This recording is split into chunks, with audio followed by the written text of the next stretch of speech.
we're going to show you the next character, and they are a returning character. Who could that be? Ready? You want to do it? Rocket, let's show him. All right, let's do it. Ready? Do it. 1, 2, Can you guess? 3.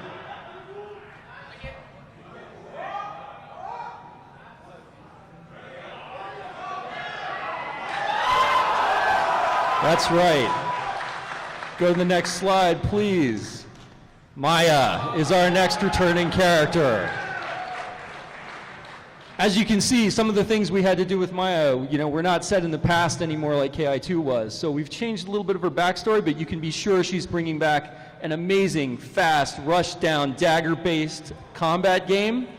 I'm going to turn it over to Adam here to talk a little bit about some of the things that we're doing and how we focused her gameplay to make a new archetype around Maya. Maya's pretty crazy. So Maya's got these knives, right? The 2 daggers. They're named now. They're called Temperance and Vengeance. One is good, one is evil. Ugh, scary. She can throw these daggers, so they're not stuck in her hand. They're not props like Thunder's axes. So this is a really, really dynamic thing. She's jumping around the screen, throwing the daggers at you. They're bouncing off of you. She's catching them. She's rolling under you, throwing them back again. And she's basically juggling daggers off your face the whole game. It's really, really cool. But there's a big problem. What if you dodge a dagger? Uh-oh, where'd it go? She has to really keep close track of how she uses her daggers, because if she loses them, she loses a ton of options. So she's a really, really interesting character in that she starts really strong, but if she's not careful with her resource, she gets in a pinch pretty bad. The daggers also will level up as you bounce them off of your opponent, and you can take the 2 daggers, stick them together, and spend the magic on the daggers to get all kinds of crazy effects. In fact, if you power them up all the way, you will be able to throw a homing, bouncing, unblockable projectile. It's pretty nuts. You gotta earn it though. Don't let them dodge a dagger or you lose it and you have to go get it again. Should I talk what happens with her punches? Yeah. About the daggers? All right. So her punch buttons are all tied to daggers, right? You have the holy dagger and light punch. You press light punch, you get an attack. You press medium punch, you get an attack with the dark dagger. And if you press hard punch, you use both. But if you're missing any of those daggers, you get the equivalent kick button instead.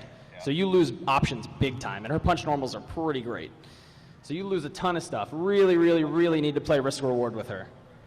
Yeah, one of the fun things too is that, okay, well then how do I use these daggers in combat? Well, one of the great things that we've done is what we call blade bouncing, and that is that you can constantly juggle these. Every time they're blocked, every time they spin off in the air, you can catch them. You can aerial recapture them. You can capture them on the ground. There are moves that allow you to pick them up while you actually are aggressive.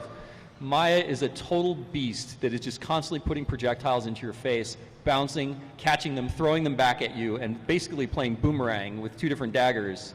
So you have tons of options with her to keep pressure on people no matter where you are on the screen. She's really, really mean.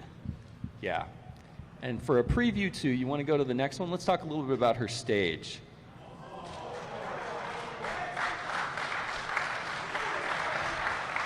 Maya's stage is an environmental stage, much like Thunder's. So you can expect as you play through it, we're going to have a whole bunch of cool weather effects happening as the stage gets crazier and crazier. Much like in her background, hers is set around this ancient temples set down in South America that her order is inhabiting. There's a whole bunch of story about that, and even ties into some other things that you're going to find about later in this season. But this is a really cool stage. The guys at Iron Galaxy have done an amazing job bringing it to life. I wish we could show you it today, but it's just not quite ready for prime time. But yeah, definitely an environmentally impacted stage. Super cool, super awesome ambience, and some great effects go into it as the stage gets crazier and crazier as a monsoon comes in and just kind of tears everything apart. So for fun, we thought we would show. So there she was, and there she is now. Woo! And you can be sure one of the things that we didn't talk about is as we talk about classic costumes, I know that some of you feel like we didn't hit the mark on all of the classic costumes in season 1, and we hear that. So you can be sure that we will get as close to frickin' possible in bringing back the original costumes when you get classic costumes. So yeah, you'll see that again for Maya, just in a new form. Yeah, see this? Look at Adam. He's like, no. Yeah. Overruled. I like the leopard print. That's right. So we will, like we have with all the KI characters, we will have a trailer. You will get to see Maya in action, in combo, and everything like that. And keeping with KI Season 2 as well, there's going to be a lot more story, so you can expect to hear what she sounds like and how that plays into the fiction of KI. Yeah, and how it plays into perhaps connections to other characters Oh, or yes. lore in the game. Really excited to show you guys. Yeah, a lot more links between characters this season in terms of story and how they interact with each other and their history, past histories. Yep.